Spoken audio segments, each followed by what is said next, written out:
जब आप किसी देश के खत्म होने के बारे में सोचते हैं तो दिमाग में क्या आता है? शायद टैंक, मिसाइलें और जलते हुए शहर। लेकिन इतिहास की सबसे डरावनी कहानियां वो नहीं हैं जिनमें शोर होता है, बल्कि वो हैं जो खामोशी में लिखी जाती हैं। जब कोई महान देश किसी बाहरी दुश्मन से नहीं बल्कि अंदर से धीरे धीरे खोखला होकर ढह जाता है। हम हमेशा एक बड़े धमाके, एक युद्ध या किसी हमले का इंतजार करते हैं, लेकिन असली खतरा अक्सर एक धीमे जहर की तरह फैलता है, बिना किसी आवाज के, बिना किसी चेतावनी के। इसे ही कहते हैं खामोश पतन। ये तब तक दिखाई नहीं देता जब तक कि बहुत देर न हो जाए। तो चलिए इस खामोश पतन के 4 हिस्सों को समझते हैं। हम शुरू करेंगे भीतर से होने वाले पतन से, फिर देखेंगे आर्थिक खतरों को, उसके बाद समाज के टूटने को और आखिर में उस अदृश्य अंत को। तो सबसे पहली बात, इसकी शुरुआत हमेशा अंदर से होती है। इतिहास इस बात का गवाह है कि दुनिया की सबसे मजबूत दीवारें भी बाहरी हमलों से नहीं, बल्कि अंदर लगी दीमक से गिरी हैं।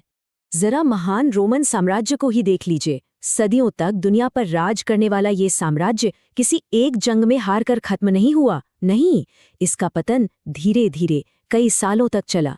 भ्रष्टाचार ने इसकी जड़ों को खोखला कर दिया, कमजोर शासकों ने लोगों का भरोसा तोड़ दिया और अर्थव्यवस्था ने धीरे धीरे दम तोड़ दिया।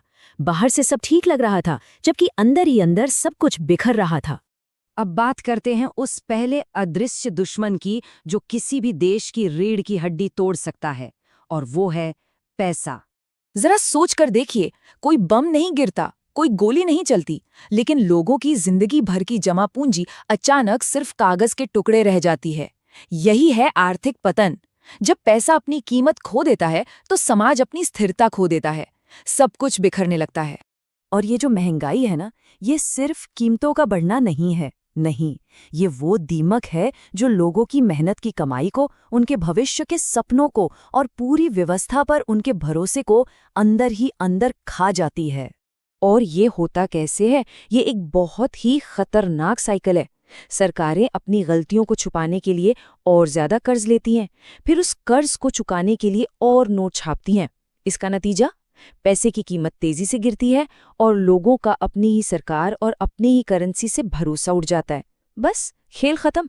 देखिए, आर्थिक तबाही कभी अकेली नहीं आती, वो अपने साथ लाती है समाज का बिखराव। चलिए समझते हैं कि कैसे होता है।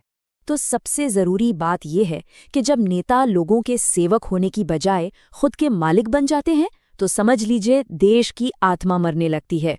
भ्रष्टाचार, भाई भतीजावाद और नाइंसाफी, ये वो धीमी सड़न है जो संस्थाओं को, कानून को और न्याय के भरोसे को खत्म कर देती है। और यहीं पर एक बहुत बड़ा सवाल खड़ा होता है, क्या होगा उस देश का जहां के लोग ही एक दूसरे के दुश्मन बन जाएं? लोग छोटी छोटी बातों पर एक दूसरे से लड़ने लगते हैं। राजनीति, पहचान, धर्म, बंटवारे की कोई भी वजह हो सकती है, और एक बटा हुआ समाज अंदर से इतना कमजोर हो जाता है कि उसे गिराने के लिए किसी बाहरी दुश्मन की जरूरत ही नहीं पड़ती। तो इतिहास से ये सारे सबक लेकर अब लौटते हैं आज की दुनिया में। क्या ये खामोश हत्यारे आज भी एक्टिव हैं?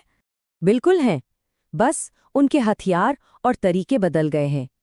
आज किसी देश को तबाह करने के लिए टैंकों की जरूरत नहीं। आर्थिक कुप्रबंधन, गलत सूचनाएं फैलाना, संस्थानों पर से भरोसा खत्म करना और समाज में आपसी संघर्ष बढ़ाना, ये आज के सबसे घातक हथियार हैं। और इस पूरी कहानी का सबसे डरावना हिस्सा जानते हैं क्या है? ये सब रातों रात नहीं होता। इसका कोई अलार्म नहीं बजता, कोई चेतावनी नहीं मिलती। ये एक धीमे जहर की तरह फैलता है, इतना धीमा, इतना शांत कि किसी को इसकी भनक तक नहीं लगती। और फिर एक दिन, जब तक इसका असर साफ साफ नजर आता है, जब तक सबको एहसास होता है कि कुछ बहुत गलत हो गया है, तब तक वापसी के सारे रास्ते बंद हो चुके होते हैं। तो बॉटम लाइन ये है, असली पतन वो नहीं है जो दुनिया को दिखता है, बल्कि वो है जो किसी को दिखाई नहीं देता। देश शोर से ज्यादा खामोशी में खत्म होते हैं।